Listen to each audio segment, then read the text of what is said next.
Bom dia, meus amores. Espero que todos estejam bem. A tia está com saudade de todos. Um abraço imenso em todos. Hoje a tia vai fazer a correção também da nossa atividadezinha que foi, ó, na página 79.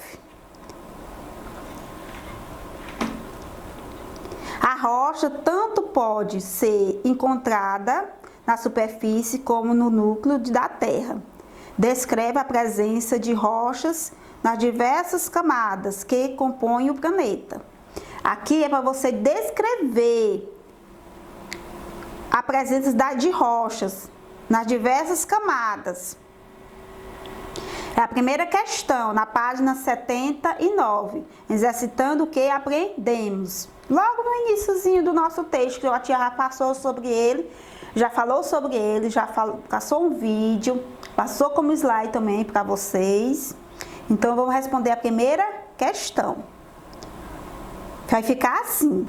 As rochas estão na crosta terrestre, compondo a parte sólida sobre a qual estão todos os seres vivos, no leito dos oceanos, sustentando a sua massa de água, na parte inferior da litosfera, em estado semilíquido, na atenosfera, na parte exterior do núcleo, em forma semilíquida, e na parte inferior em forma sólida.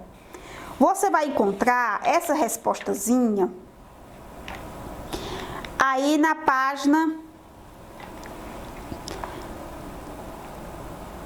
70. Você vai encontrar essa resposta, ó. Parte líquida, litosfera, ou sólida composta de rocha, litosfera. Os dois primeiros tipos, os tipos de rochas, você vai encontrar aí na página 70.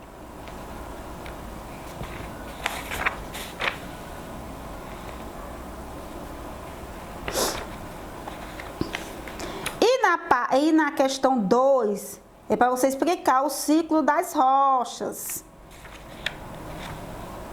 O ciclo das rochas. As rochas sofrem a ação do dinamismo da crosta terrestre. Ao sofrer erosão, as rochas magmáticas e metamórficas podem se transformar em rochas sedimentares, quando submetidas às novas condições de pressão, temperatura. Rochas magmáticas e sedimentares podem se transformar em rochas metamórficas. Quando as rochas sedimentares e metamórficas são empurradas para camadas mais profundas da Terra, vão fundir, constituindo parte do magma. E então recomeça um novo ciclo. Esse ciclo da rocha, meus amores, vocês vão voltar no texto. Falando desse ciclo da rocha, essa página 72, ó, página 72 aqui, quando fala o ciclo da rocha. Esse esquemazinho aqui, ó, você vai pegar a seta aí, ó, o ciclo da rocha. Essa erosão transforma em sedimentares. Ação elementos externos do Sol, aí, ó, esse conjunto de transformação e mudança dá o nome de ciclo das rochas. Então, você vai encontrar na página 72. Ó, tem um esquemazinho. Você vai escrever. Se você não quiser escrever mostrando aqui essa imagem aqui embaixo, você pode também seguir o esquemazinho, ó, a setazinha. Você vai colocar seguindo a setazinha. Observe o esquema acima, aí entenda melhor. Em primeiro lugar, uma rocha magmática pode formar rochas sedimentares e metamórficas. Da mesma forma, as rochas sedimentares e metamórficas podem ser empurradas para as camadas mais profundas da Terra, até sofrerem transformações, altas temperaturas e se tornarem novamente magma, que é essa resposta aqui, ó, a segunda questão, ó, tá vendo? Segunda questão. Você vai responder aqui, ó. Segunda questão. O ciclo da rocha. E na próxima questão, na terceira questão, qual a diferença entre rochas intrusivas e extrusiva? Rocha extrusiva e rocha extrusiva. Você vai encontrar no seu livro também. A rocha extrusiva e rocha extrusiva. Você vai colocar assim, ó. Rocha intrusiva é o que se origina no interior do planeta. Interior. Dentro. No interior do planeta. Em consequência de lento resfriamento do magma. O que é o magma? É a lava do vulcão. Há esse resfriamento do magma lá dentro do subsolo, que acontece os furacões, os vulcões. Há esse resfriamento do magma e aí são rochas intrusivas, intrusiva. E rocha, enquanto que a extrusiva, extrusiva, é que se solidifica somente na superfície depois de expelida pelas crateras dos vulcões.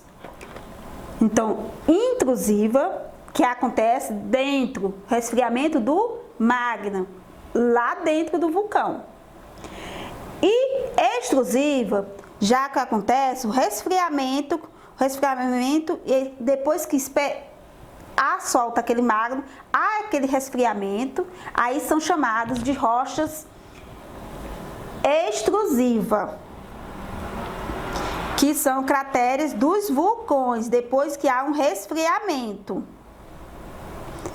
Elas vão se solidificar. E na quarta questão, por que é importante conhecer as formas de relevo? Por que é importante, meus amores?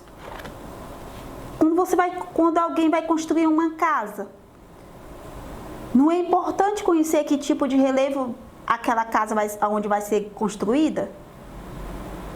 Para poder fazer a estrutura de uma casa, um prédio, temos que conhecer os tipos de relevo para poder fazer a construção. Por isso que os arquitetos, os engenheiros, eles têm que conhecer os tipos de relevo, que é onde que vai ser construída aquela casa ou aquele prédio.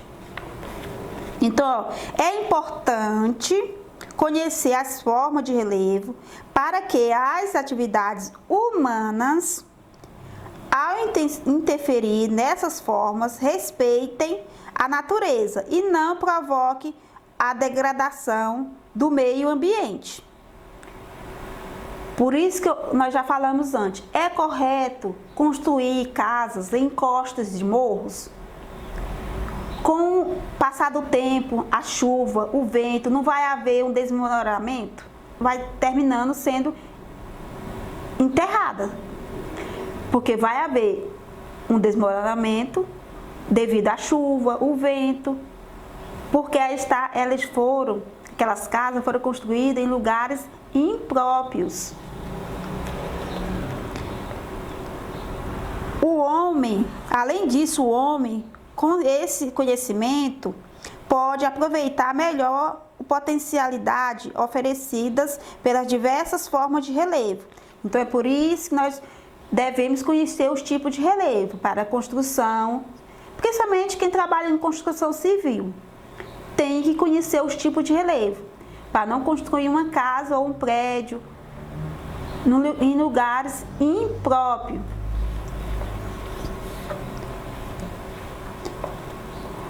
Quinta questão, caracterize e descreva as planícies, forma de relevo. Plataforma continental é basicamente uma extensão do continente. Atinge até cerca de 200 metros de profundidade, a partir do nível do mar. Então, a plataforma continental, ela chega a atingir até 200 metros de profundidade, a partir do nível do mar. Montanhas constituem as maiores elevações da superfície terrestre, localizadas próximas uma das outras. Na maioria das vezes são originadas de dobramentos ou falhamentos. Nós já estudamos, né? Quando há aqueles movimentos divergente ou convergente das placas tectônicas, pode haver dobramentos do relevo ou falhamentos, que pode causar as montanhas na crosta ou de uma intensa atividade vulcânica de determinado território. Então, as montanhas ela pode ocasionar devido a dobramentos ou falhamentos. Planaltos são superfícies irregulares, com altitude acima de 300 metros, geralmente na superfície onduladas, que resultam do trabalho de erosão sobre rochas cristalinas e sedimentares.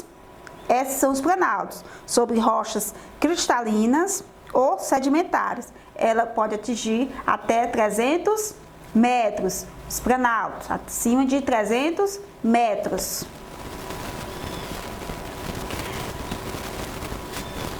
Eu espero que vocês tenham entendido a nossa aula sobre os agentes externos, os agentes modeladores externos.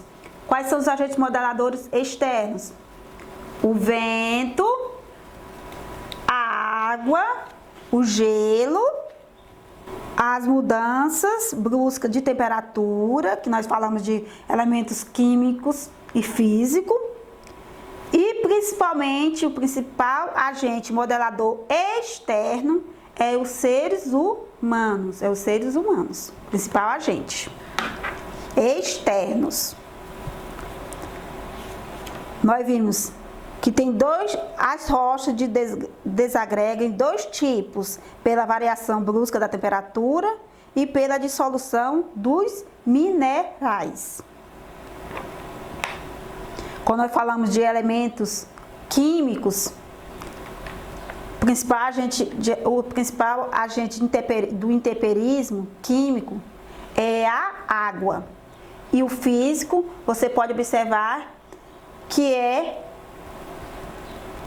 envolve todas as mudanças na composição química da rocha. Fragmentos menores devido a uma série de estresse da rocha. Pode ser a variação de temperatura. Olha, a rocha também se estressa, gente. Né não? A rocha se estressa. E com esse estresse da rocha, o que pode acontecer? Essas rochas podem quebrar. Ela pode quebrar com essa variação de temperatura. O gelo, o crescimento de raízes, a cristalização de sais. Então, meus amores, hoje foi a aula da tia. Um abraço grande. A tia está com saudade, um abraço bem apertado em vocês. A tia está com saudade de todos. E até a próxima aula, que nós vamos falar sobre a erosão pluvial e a erosão fluvial e litorânea. Um cheiro a todos. Tenham um bom dia.